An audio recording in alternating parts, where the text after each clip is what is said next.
Welcome back to Meaningful Work Matters. I'm your host, Andrew Soren. If you haven't yet listened to part one of our conversation with Dr. Carrie Oelberger, we recommend starting there first because this is part two. Today, we're going to explore what she calls the myth of agency, the false belief that individuals can overcome all structural barriers through personal effort alone. Drawing from her research with frontline workers in international aid organizations, Carrie reveals how this myth leads to burnout, particularly in caring professions.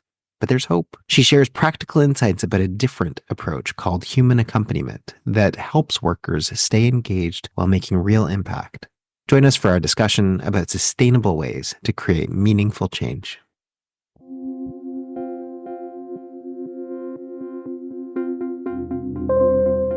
Welcome to the Meaningful Work Matters podcast. I'm your host, Andrew Soren, founder of Eudaimonic by Design.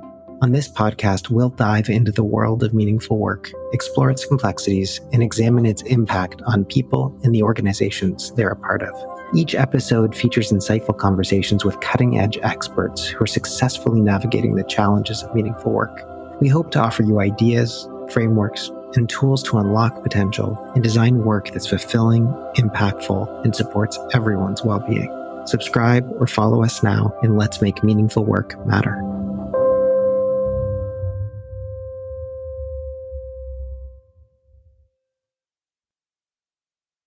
Carrie Oelberger, it is so good to have you back on the Meaningful Work Matters podcast. This is a two-parter episode. The first part of this, if you didn't get a chance to listen to it, was all about values alignment. It was all about relationships. It's about this idea of boundary inhibition, where we become so devoted to our work that it has this massive impact on other spheres of our lives, especially the social relationships, especially social relationships with people that are really close to us, and whether we feel we're capable of doing that, whether we're not capable of doing that. There's so much good in that episode. You have to go listen to it if you haven't already. But today, Carrie, you and I are talking about something else. We are talking about the myth of agency and how it may or may not be getting in the way of people doing meaningful work. So, can I ask you to unpack again, what is the myth of agency? Yeah, for sure. So the myth of agency is this idea that I've seen emerge in my research and have sort of pointed to as potentially one of the reasons why folks are burning out doing meaningful work. And I identify it as what I call the false cultural idea that an individual can fully overcome structural and institutional barriers through strategic individual behaviors. Hmm. Okay, so let's maybe just try to unpack that a little bit. When I hear you speak about that kind of sense, my partner is a political scientist, and for him, everything in the world is about structural problems and structural inequalities. And I'm somebody who cares a lot about positive psychology, and I'm like, but we can change the way that we think about things. We have so much individual agency. We can do so much in the face of structural boundaries that we might be able to have. And so, is what you're talking about a little bit about that divide, or is it something even further separate? I think I would agree with both you and your partner. And Probably I think wise. that's Probably wise. I try not to get in between people and their partners. Yeah. And I think that actually it's like the where those things meet, that I think there's a lot of possibility, which is what I see actually in this unique group of workers that I find. Because, I think often I find that people seek work, meaningful work, in places where they can make meaningful change in someone else's life, particularly people who are facing difficulties in their lives, right?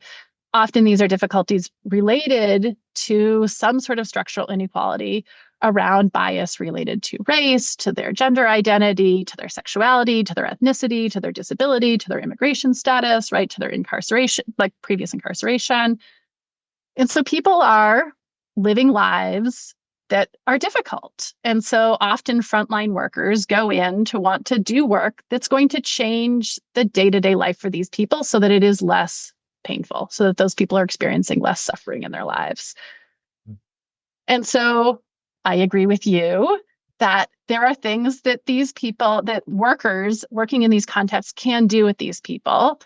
And I agree with your partner that like we are not going to individually eradicate all of the structural barriers that these people are facing in their lives, right? So particularly with people with intersectional identities, right? Like if you're trans and have a previous record of incarceration and you're Black, like you are going to face barriers in trying to get your basic needs met in terms of trying to like get and retain employment, right? That's going to be difficult for you. And if the organization sets a metric of like, we want to see how many people we get into work and how long they stay in work. And then you judge your own efficacy of whether you're making a meaningful change as to whether this particular client has been able to get employment and stay in employment, which is, that's the context I worked in, was sort of the workforce development field. That's where I've been collecting data.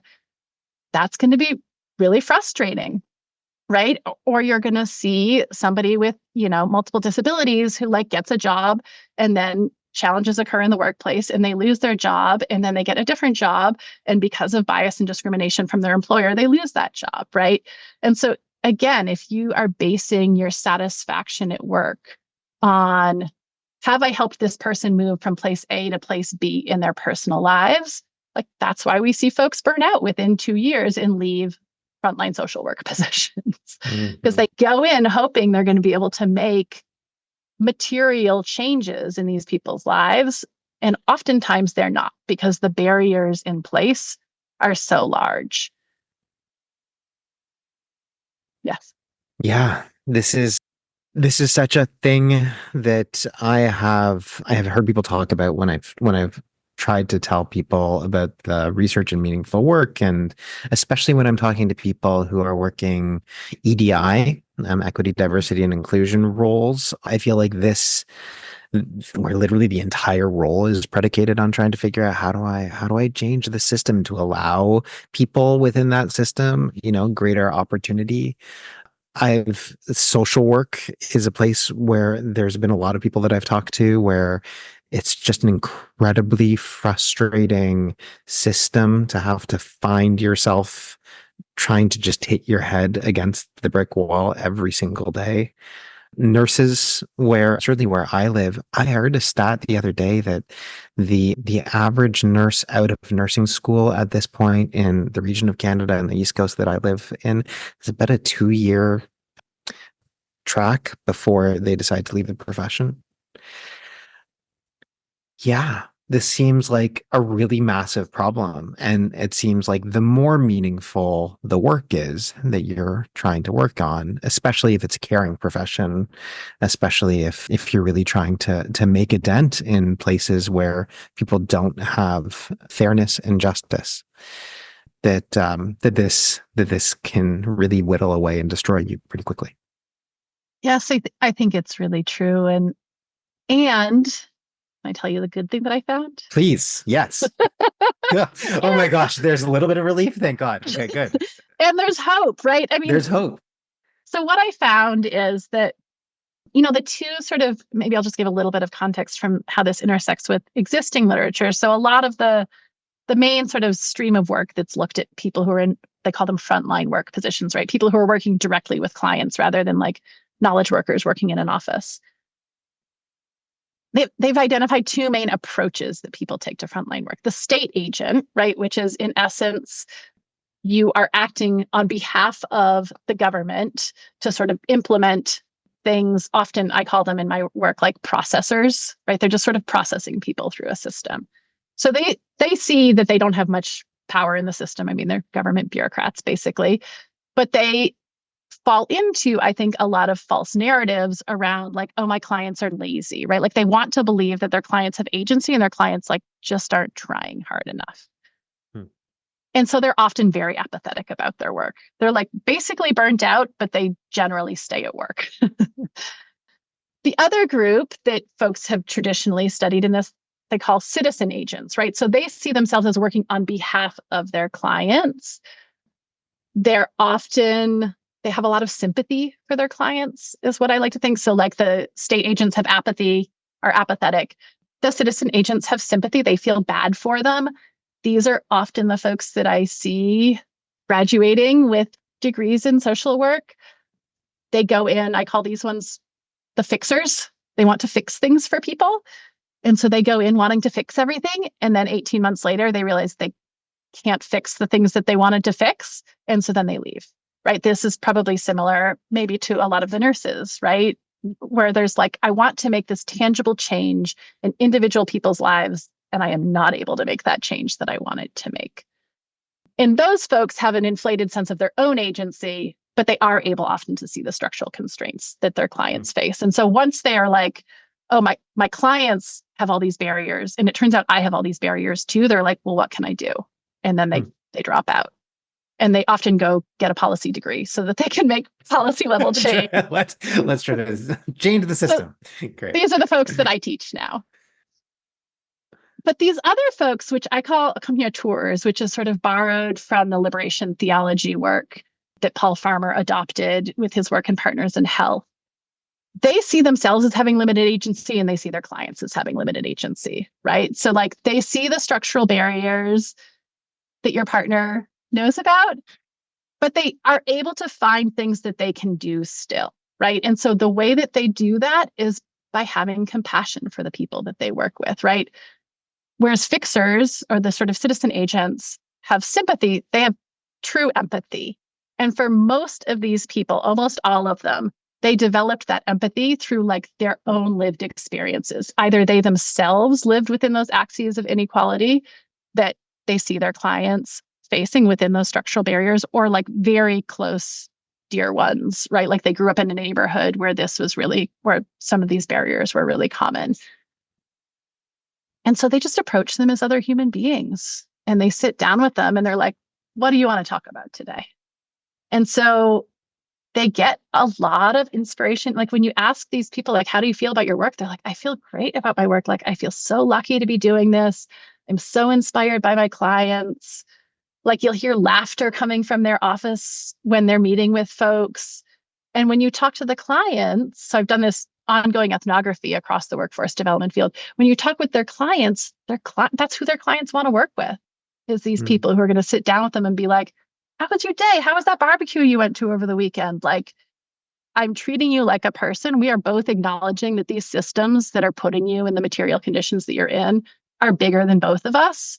So like, what can I do for you today that would be useful for you? And sometimes it's just like shooting the shit and laughing. And sometimes it's researching something that will help increase the person's food security. And other days, it's like looking through a photo album, right? I mean, it's different each day.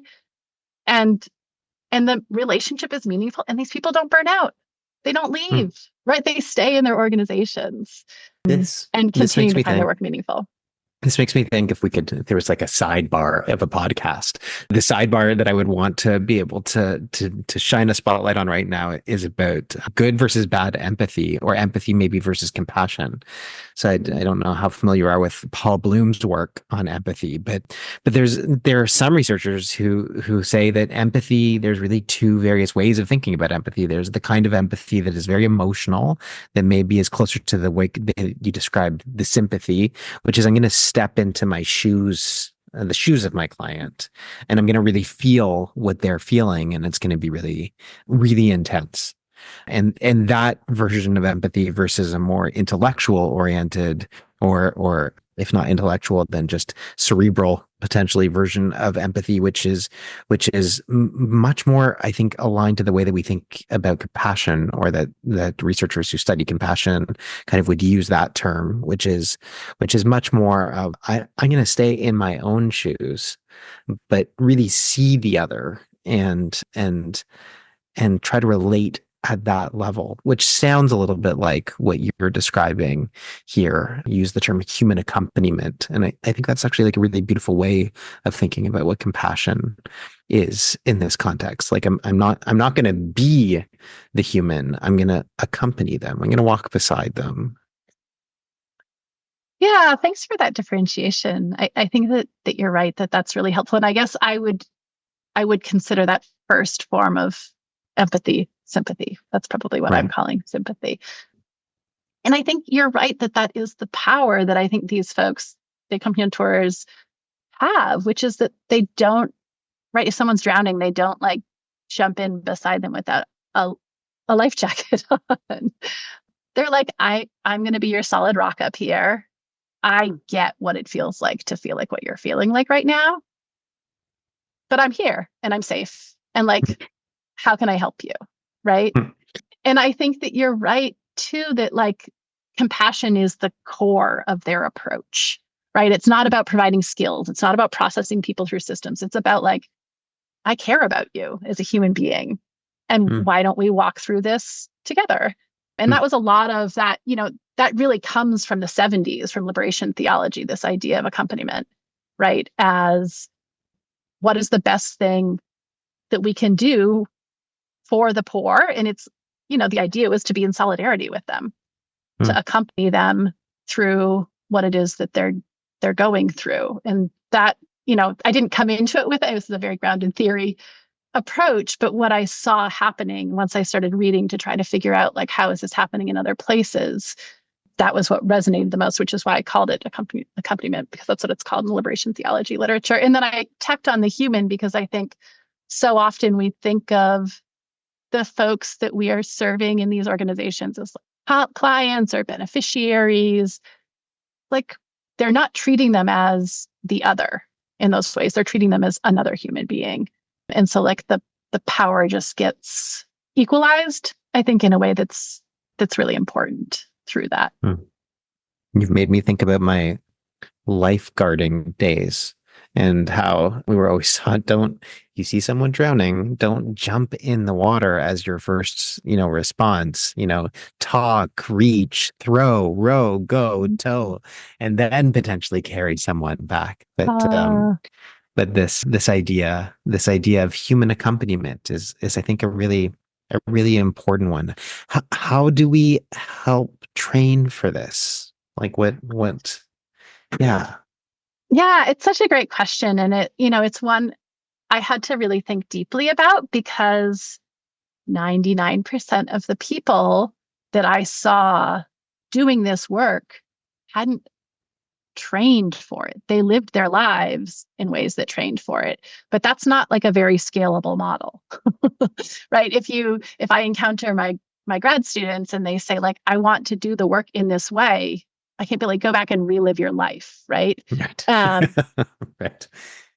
And so, in terms of I don't know if later we'll talk about like selection. So I think that there's a piece for that. In terms of training, I think, there is I think there can be more work done in terms of helping people understand institutional barriers, right? So that if somebody is naturally going to fall into that kind of process or state agent bucket, helping them understand that there are like institutional barriers at play that are affecting your clients, I think is an important piece. But there's actually a good amount of research now on how we can train for compassion. And, there is a probably full complement of coursework that folks can go through.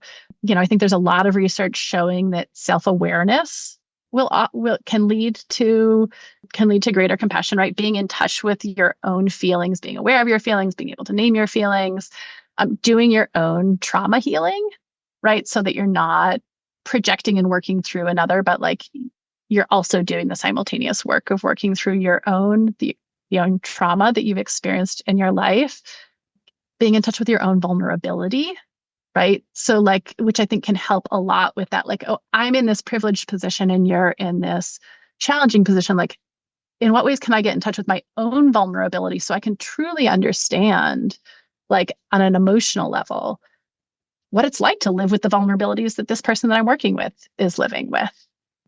And also, I think there's some really great work coming out about stress management and mindfulness and contemplative practice, and the ways in which moving through a lot of that can also, help people process their own emotions, which then makes them more available to be compassionate and present for somebody else's emotional experience. So that's provided that you're in the job, you've got the job, let's go before you get the job. So let's talk about selection.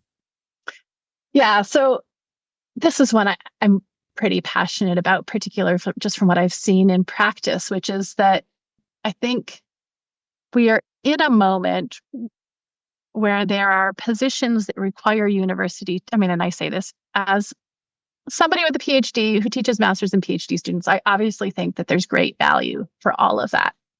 And I think that sometimes we require qualifications for positions that not only don't require those qualifications, but in some ways they can make you worse at doing your job, right? So if you come out of a university program that has prepared you to feel like you are this like super agent that's going to be able to make all this change, and then you enter into this position, like you're going to be much less effective than somebody who has not come with that training. And so I think, from a hiring perspective, I think the first thing is really identifying like what are the actual skills that we need people in these positions to be able to do, right? And if it's delivering technical training, then yes, you are going to need someone who has a university education who can provide the kind of technical training that you want to deliver to the people that you are working with in your organization. And if it's meeting with people and trying to be compassionate and open-hearted and present and empathetic and walking them through the difficulty of their life, you're going to want somebody who has all of those skills. And while I think we can train for those skills, I think there are a lot of people who have those skills who do not have formal training. They may not even have a GED, but they have the skills that they need to succeed in those positions. And so I would love to see organizations and their funders be more open-minded in terms of what are the actual skills that we need for a particular position and who is going to be the most effective person to do that position, rather than having just a sort of across the board expectation for a particular level of education. Carrie, I feel like my mind has been blown. This is so important. This work that you're doing is such important work. And I'm thrilled to know that you're also working to change policy around some of this so that it's not just tackling at an individual or an organizational, but that you're actually trying to go up into higher orders and try to change policy. Is there anything that you want to say just on that note around policy work and meaningful work that might be worth kind of adding to this conversation? I love the policy question, Andrew. I mean, I sit in a policy school, right? So my PhD, full disclosure, my PhD is in organization studies, which is like 75% sociology and 25% psychology. And I'm very interested in like, how do people's individual lives play out? And I've always had like a very macro level social perspective on that at the same time. And so, yeah, I'm just deeply curious about what do we, particularly in a single national context, like in the United States, what assumptions do we make about like, what are we getting from our workplace and what are we getting from our community and what are we supposed to get from our nuclear family and what do we expect from our government? And that those things, I think one of the things that's been fascinating about studying global humanitarian relief workers is that I have folks from all over the world, right, in my study. And so they all have really different perspectives. I still remember somebody who was from Europe she was working for an American NGO. And she said, yeah, I had parental leave and they didn't hire a replacement for me. The norm in the country that she was from was like, A, you get parental leave for a year. For a year, right? They hire someone to replace you so that you're not scrambling to prep everything before you leave and then scrambling to catch up when you get back, right? Like that there can be institutional supports in place to make our work more decent and dignified, which then gives space for the organizations to make it more meaningful, right? But if we're putting all the emphasis on organizations to be able to provide like our healthcare and, totally varying leave policies if we need to engage in caregiving for somebody in our lives or ourselves, right? Like paid sick leave, what kinds of how expensive is higher education? What are our debt relief policies like? All of these things we end up packing into our expectations from an organization in the United States. And I think there are definitely models in other places where and in other places of all different economic levels, right? Like this does not have to happen in just the Nordic countries. Like Rwanda has been implementing some amazing policies that provide a lot of these social welfare benefits to the people in their country.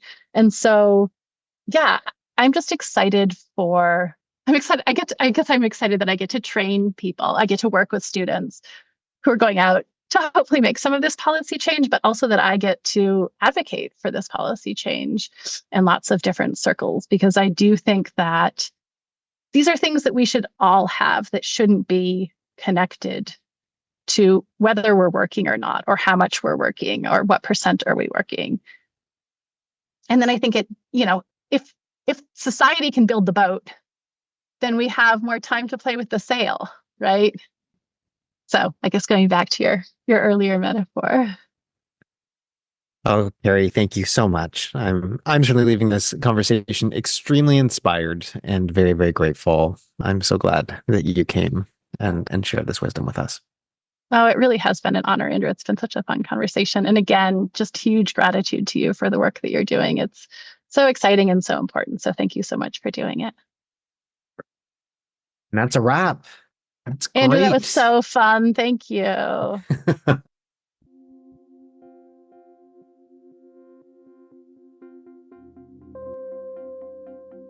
Thank you for joining us for another episode of Meaningful Work Matters. If you haven't already done so, be sure to subscribe to our podcast on your favorite platform. And if this episode resonated with you, please take a moment to leave us a review. Your feedback helps us make this podcast better and reach more listeners. You can connect with me, Andrew Soren, on LinkedIn, or visit www.eubd.ca to learn more about Eudaimonic by Design. Finally, if what you heard today spoke to you, tell your colleagues and people in your community about our podcast. We really appreciate your support in making meaningful work matter. See you next time.